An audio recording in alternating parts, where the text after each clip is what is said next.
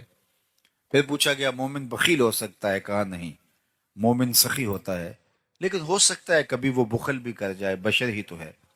تیسرا سوال حضور سے پوچھا گیا مومن جھوٹ بول سکتا ہے؟ فرمایا جھوٹا نہیں ہو سکتا. یہ طے ہے کہ مومن ہو اور جھوٹا ہو یہ نہیں ہو سکتا. تو سچ بول کے آپ تکلیف بھی اٹھا لیں، سچ بول کے اس کی کوئی آپ کو قیمت بھی دینی پڑے، سچ بول کے آپ نقصان بھی اٹھا لیں، لیکن آپ کے دل کو قرار نصیب ہوگا. جھوٹ بول کے کوئی فائدہ لے لیں، جھوٹ بول کے کسی کو دھوکہ دے دیں، جھوٹ بول کے پیسہ کما لیں، لیکن آپ کے دل کی بے قراری ختم نہیں ہوگی. الصدق طمانینہ والکذب ریبہ.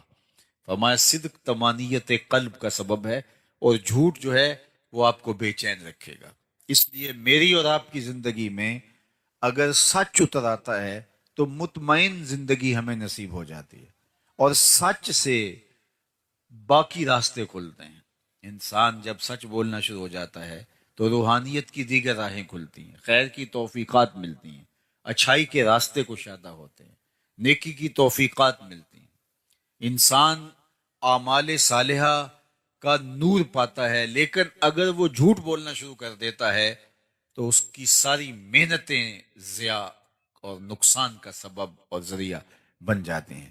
اس لیے ہمیں اپنی زندگی میں کبھی بھی جھوٹ کو داخل نہیں ہونے دینا چاہیے، چاہے سچ بول کر ہمیں کتنا ہی نقصان کیوں نہ اٹھانا پڑے، اور جھوٹ کا کتنا ہی فائدہ کیوں نہ ہو، ہمیں اس فائدے پر نظر نہیں رکھنی چاہیے. ہمیں ہمیشہ سچ کو شعار بنانا چاہیے. ایک حدیث پاک میں آتا ہے کہ جب کوئی شخص جھوٹ بولتا ہے تو اس کے منہ سے بدبو نکلتی ہے.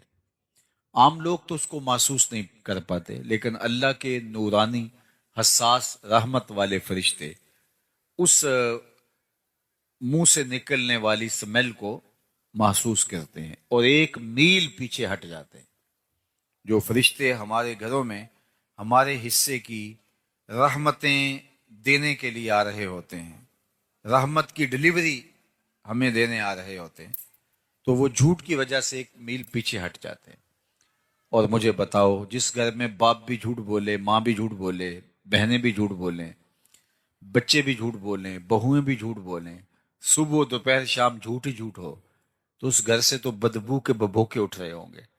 فرشتے کئی کئی میل باہر وہ خیر کے برکت کے پارسل لیے ہمارے حصے کے شہر سے باہر کھڑے ہوں گے کہ آگے جا کیسے پائیں، آگے تو عفونت پھیلی ہوئی ہے بدبو کی وجہ سے.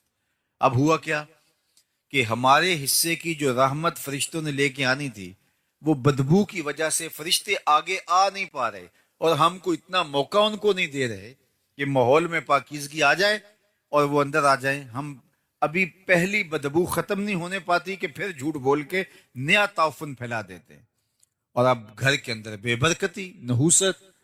اب ہم بھاگے عاملوں کے پاس، تو عامل تو بیٹھا ہی ٹھیا لگا کے اسی کام کے لیے. وہ اگر کہے گا میاں تمہارے گھر میں جھوٹ ہے، اس وجہ سے بے برکتی ہے، تمہارے گھر میں مصلی نہیں بچتا، اس کی وجہ سے بے برکتی ہے، تمہارے گھر میں قرآن نہیں کھلتا، اس کی وجہ سے بے برکتی ہے، وہ کیوں بتائے گا؟ وہ تو کہے گا تم وقت پہ آگے ہو، اگر تم 2 گھنٹے بھی لیٹ ہو جاتے تو یہ تعویذ چل جانے تھے. اب اتنے منگل، اتنے اتوار، اتنے بدھ، اتنی جمعرات آپ کو میرے پاس آنا پڑے گا.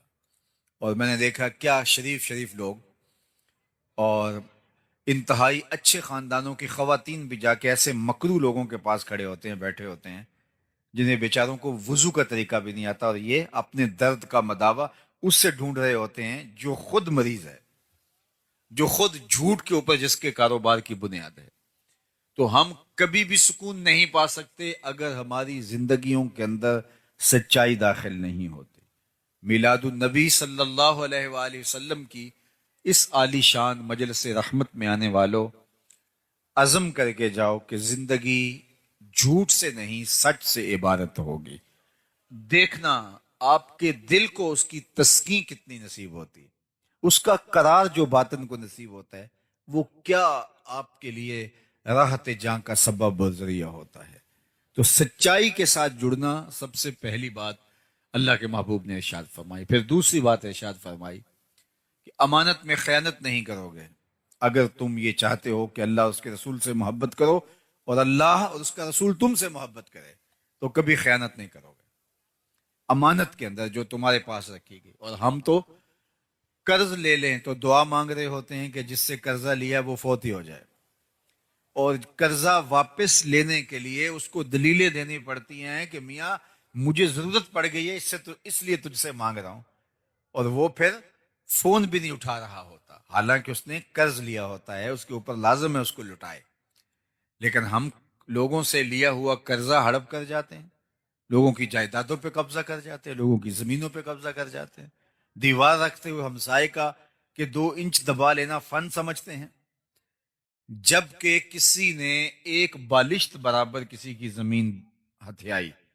یعنی ایک بالشت کے برابر یہ کتنی ہوتی ہے, اتنی کسی کی زمین ہتھیا لی, کل قیامت کے دن 7 زمینوں کا توق بنا کے اس کے گلے میں ڈال دیا جائے گا. آج ہم اگر کسی سے خیانت کرتے ہیں, کسی کا مال دبا لیتے ہیں, کسی کی امانت ہڑپ کر جاتے ہیں, تو آج وہ سول کورٹ میں چلا جاتا ہے, سیشن کورٹ میں چلا جاتا ہے, ہائی کورٹ میں چلا جاتا ہے, سپریم کورٹ میں چلا جاتا ہے, سنوائی نہیں ہوتی مظلوم کی, اور وہ طاقتور ہے, پیسے دے کے, مال دے کے, وہ رشوت دے کے, اثر و سلوک کے ذریعے سے, سفارش کے ذریعے سے جیت جاتا ہے. تو کیا کام ختم ہو جائے گا؟ نہیں. اللہ نے ایک عدالت رکھی ہوئی ہے جو سب سے آخر میں لگے گی. وہاں ایک ایک چیز کا فیصلہ ہونا ہے. وہاں ترازو کے دونوں پرڑے صحیح صحیح تولتے ہیں. وہاں کسی کی سفارش نہیں چلتی, اور نہ ہی کوئی مکر و فریب سے, دجل و تلبیس سے تگڑا وکیل کر کے اس کے ذریعے سے جو ہے وہ دھوکہ کر سکتا ہے. وہ دن آنے والا ہے. اور اس وقت سکہ رائج الوقت کیا ہوگا. آج تو کسی کا کوئی ہم حق مار لیں تو پیسے دے کے جان چھڑا لیتے ہیں. قیامت کے دن تو پیسہ کسی کے پاس نہیں ہوگا, سارے پیسے یہاں چھوڑ جائیں گے. قیامت کے دن ساری زمینیں دولتیں یہاں چھوڑ جائیں گے, خزانے مال مویشی سب یہاں چھوڑ جائیں گے. وہاں تو کچھ بھی نہیں ہوگا ہمارے ہاتھ میں. کیا ہوگا وہاں؟ سکہ رائج الوقت اعمال ہوں گے. اگر کسی نے کسی کا حق غصب کیا ہوگا تو اس کے بدلے کے اندر چھٹنے کے لیے اس کو اپنے عمل دینے پڑیں گے, اور اگر عمل دے کے بھی جان نہ چھوٹتی ہوئی تو اس کے گناہ لینے پڑیں گے. اور اگر کسی نے کسی کے 3 پیسے دبائے, 3 روپے نہیں 3 پیسے دبائے, اس کے عوض میں اس کو 700 نمازیں جو جماعت کے ساتھ پڑھی ہیں وہ دینی پڑیں گے.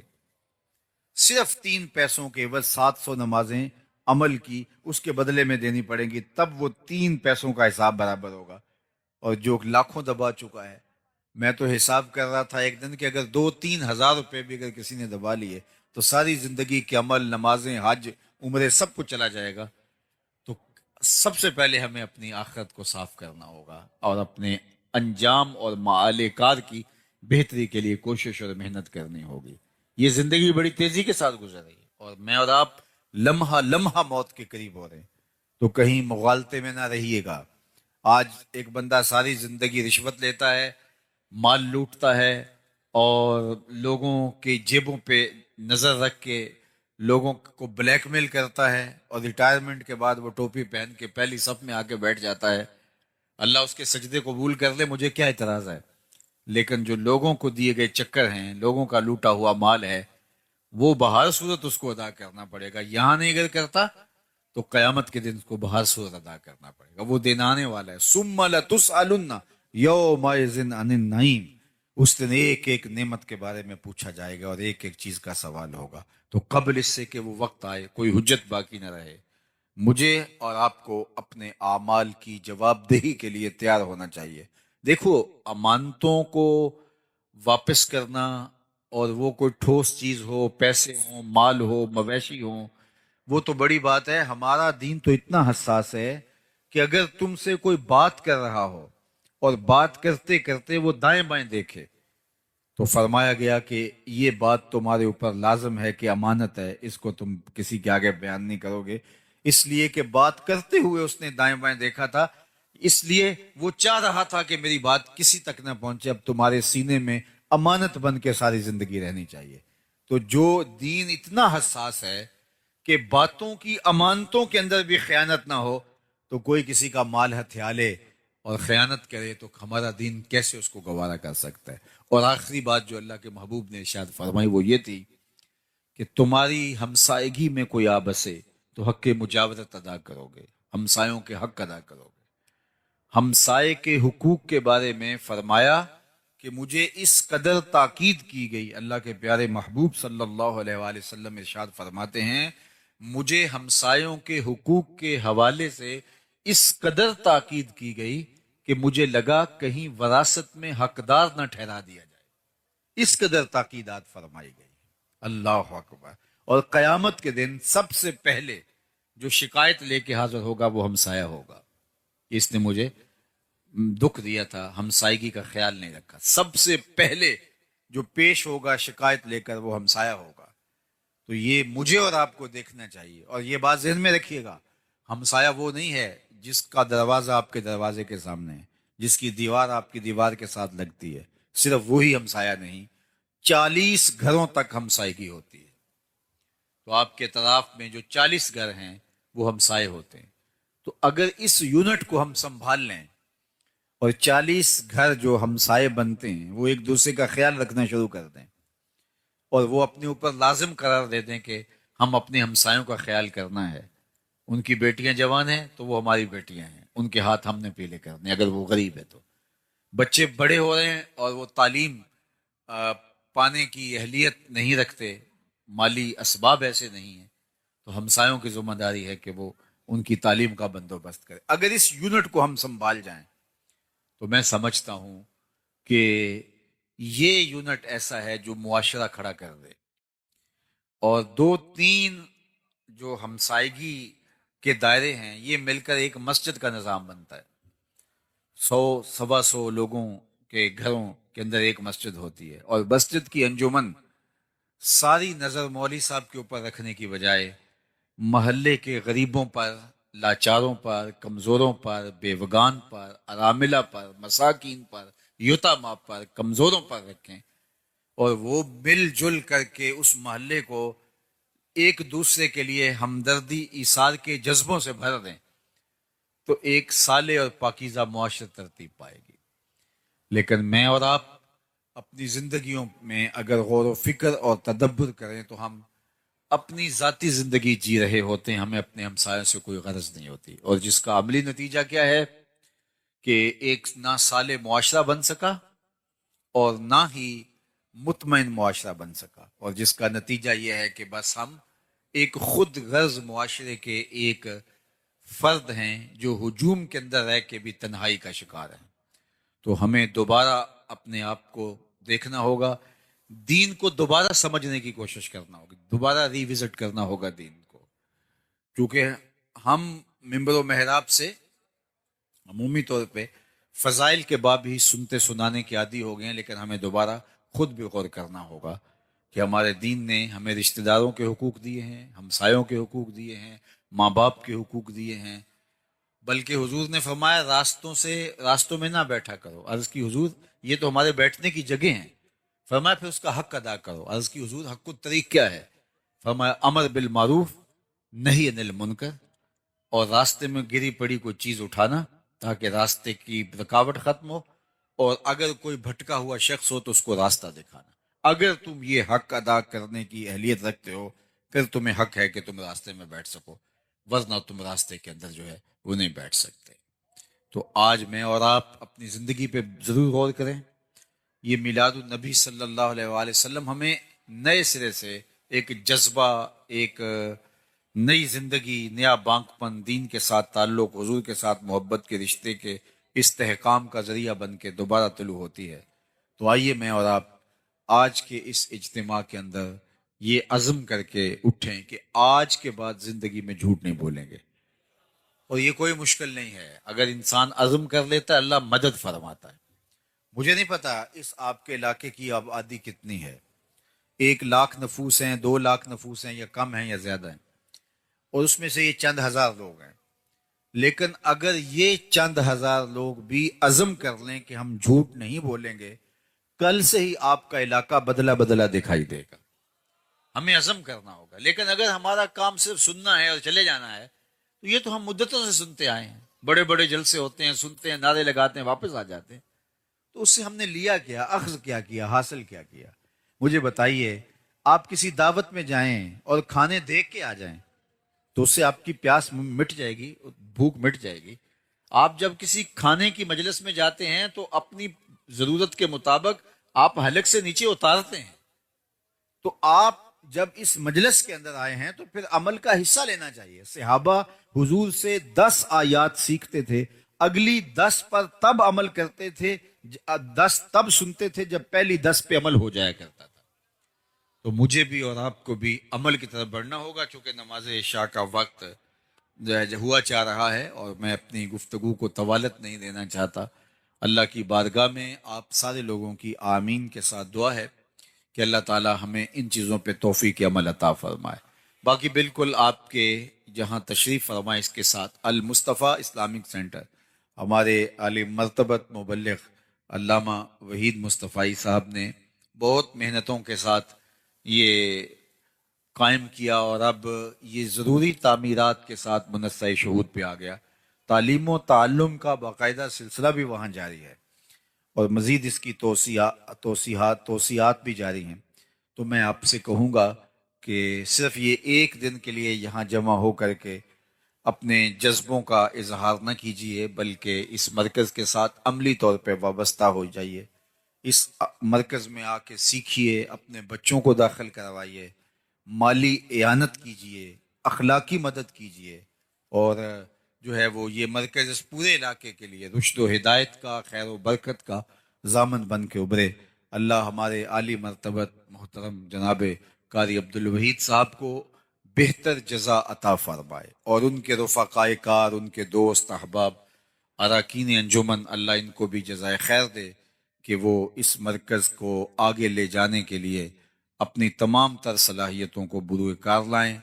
والسلام علیکم ورحمۃ اللہ وبرکاتہ. اللہم صلی علی سیدنا و مولانا محمد معدن الجود والکرم وآلہ وصحبہ وبارک وسلم.